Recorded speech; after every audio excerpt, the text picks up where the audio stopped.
Gusto mo pala matinding blow?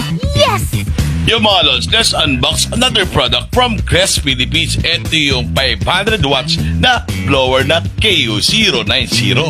Yup! Tamang-tama to sa mga gustong mapadali ang trabaho, lalo na yung mga madumi, mga alikabok, basa, at kung ano-ano pa. At syempre, pang malakas to, German brand, German quality. Tara, buksan na natin mga lods.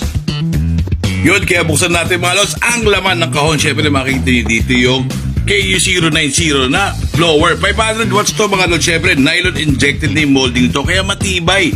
Meron nga itong high-speed motor na kaya mag-produce ng 90,000 RPM. Yun, kasama na rin yung blowpipe dyan mga lods. At syempre yung manual, tsaka yung warranty card, syempre German brand, German quality.